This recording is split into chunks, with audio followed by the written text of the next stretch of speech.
بسم اللہ الرحمن الرحیم۔ السلام علیکم۔ لاسٹ لیکچر میں ہم مسلم مفکرین کی تعلیمی خدمات پڑھ رہے تھے، جس میں ہم نے ابن خلدون کو پڑھا تھا۔ اس میں ان کا تعارف، تعلیمی تصورات اور مقاصد تعلیم جو ہے وہ ہم پڑھ رہے تھے۔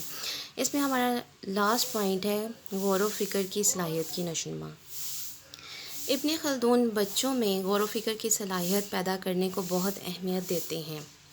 ان کے نزدیک انسان اپنے ارد گرد کے ماحول کو جو ہے وہ دیکھتا ہے اور اس سے فائدہ اٹھانے کے مختلف طریقوں کے بارے میں سوچتا ہے۔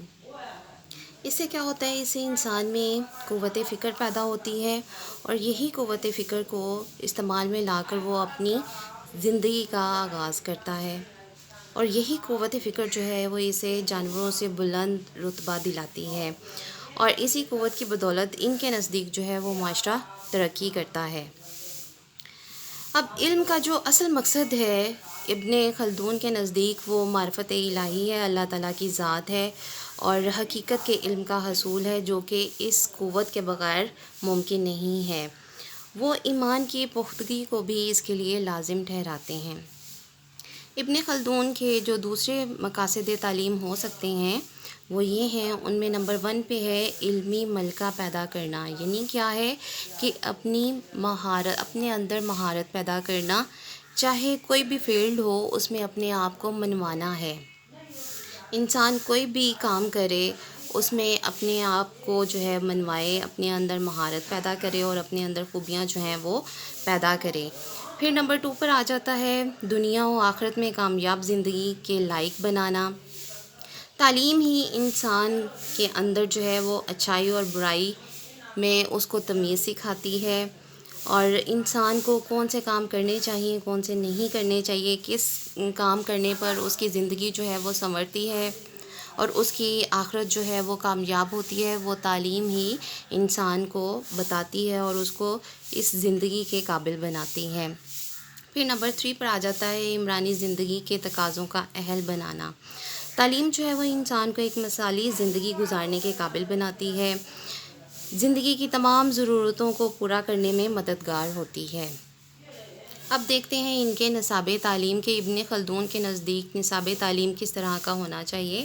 تو ابن خلدون کا خیال ہے کہ نصاب جو ہے وہ طالب علم کی رجحان، پسند، اس کی ذہنی صلاحیت، استعداد اور عمر کے مطابق جو ہے وہ ہونا چاہیے، اور اس کے ساتھ ساتھ ان کے نزدیک یہ ہے کہ نصاب جو ہے وہ مکمل ہو اور اس میں تدریج کا جو ہے وہ خیال رکھا جائے، یعنی درجہ بدرجہ علم جو ہے وہ بچوں تک پہنچایا جائے۔ وہ کہتے ہیں کہ پرائمری تعلیم کا جو ہے آغاز مادری زبان سے ہی کیا جائے، پھر اس کو جو ہے حساب سکھایا جائے اور اس کے بعد جو ہے وہ قرآن پاک کی تعلیم دی جائے۔ ان کا خیال تھا کہ ابتدا میں جو ہے بچوں کی فکر جو ہے، ان کی صلاحیت جو ہے وہ اتنی پختہ نہیں ہوتی ہے۔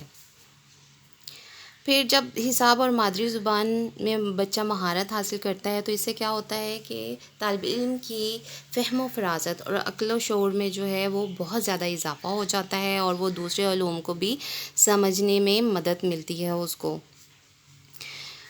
ابن خلدون نے علوم کو 2 اقسام میں تقسیم کیا ہے۔ نمبر 1 پہ ہے جی طبعی یا عقلی علوم، اور نمبر 2 پہ ہے تقلیدی یا نقلی علوم۔ عقلی علوم سے مراد وہ علوم ہے جس میں انسان اپنی عقل اور غور و فکر سے جو ہے مہارت حاصل کرتا ہے۔ ان میں منطق ہے، فلسفہ ہے، ہندسہ ہے، طبیعیات ہیں، معدنیات ہے اور موسیقی وغیرہ شامل ہے، اور آج کل کے دور میں ہمارے جو ہیں طب ہے، انجینئرنگ ہے اور وکالت ہیں، یہ عقلی علوم میں شامل ہیں۔ پھر نمبر 2 پر جو ہے نقلی علوم ہے۔ نقلی علوم سے مراد وہ علوم ہیں جن کا سرچشمہ قرآن پاک ہے، جس کی ہم نے پیروی کرنی ہے ایز اٹ از، جس کو ہم نے پڑھنا ہے۔ ان میں ہے جی تفسیر ہے، حدیث ہے، فقہ ہے اور لغت وغیرہ جو ہیں وہ مضامین شامل ہیں۔ اب ان کا طریقہ تدریس کیا ہے؟ ابن خلدون نے اس بات پر بہت زور دیا ہے کہ تدریس میں طلبہ کی سہولت کو پیش نظر رکھا جائے۔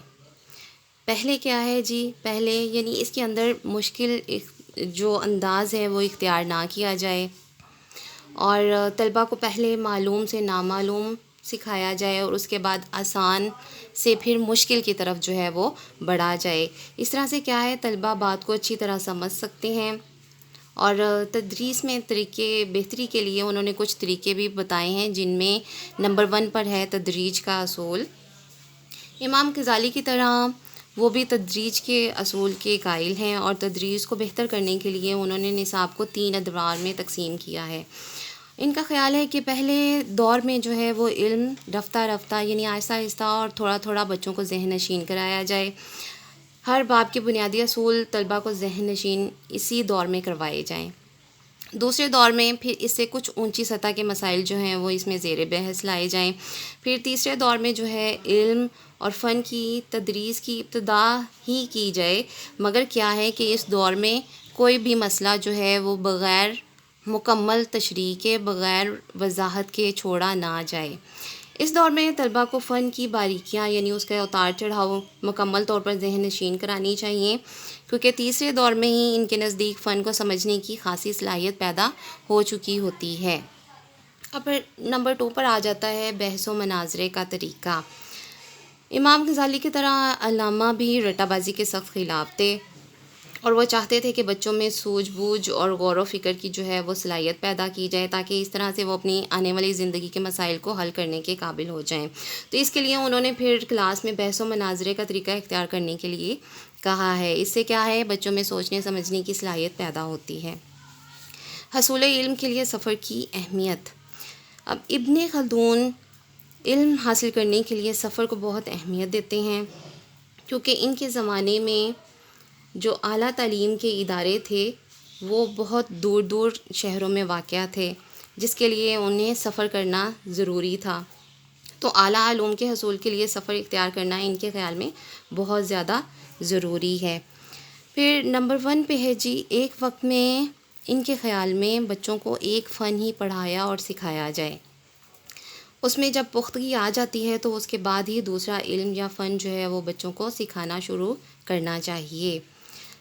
طالب علموں کے ساتھ جو ہے اساتذہ کو نرم رویہ اختیار کرنا چاہیے، اور ان پر بے جا سختی نہیں کرنی چاہیے، اور انہیں پیار محبت اور ہمدردی سے جو ہے وہ پڑھایا جائے۔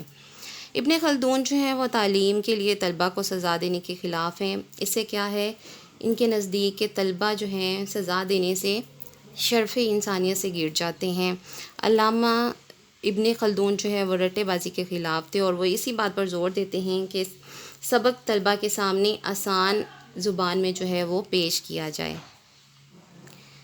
اس سے کیا ہوتا ہے کہ جب بچے کو سزا دی جاتی ہے تو وہ پھر مختلف طرح کے ہیلے بہانے کرتا ہے، جو کہ اس کی شخصیت پر اچھا اثر نہیں ڈالتے ہیں۔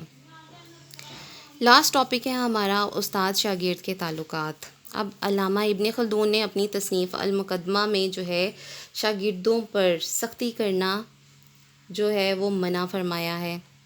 وہ لکھتے ہیں کہ استاد کی سزا سے شاگرد جو ہے وہ شرف انسانی سے گر جاتا ہے، پھر کیا ہے وہ جھوٹ بولنا شروع ہو جاتا ہے، اور سزا سے بچنے کے لیے اپنی چالاکی اور عیاری سے کام لیتا ہے۔ انہوں نے اساتذہ کو نصیحت کی ہے کہ وہ شاگردوں سے شفقت اور محبت کا سلوک کریں، اور ان پر بے جا جو ہے وہ سختی نہ کریں، اور ان کو اپنی رائے کی مکمل آزادی کا حق حاصل ہونا چاہیے۔ اس سلسلے میں پھر وہ بحث و مباحثہ کو بہت زیادہ اہمیت دیتے ہیں، اور اس سے کیا ہوتا ہے کہ طالب علم کی متوازن نشوونما ہوتی ہے، اور انہوں نے جبر و تشدد سے جو ہے وہ منع فرمایا ہے۔ ان کے جو تعلیمی تصورات ہیں ان میں طالب علم کو مرکزی حیثیت حاصل ہے۔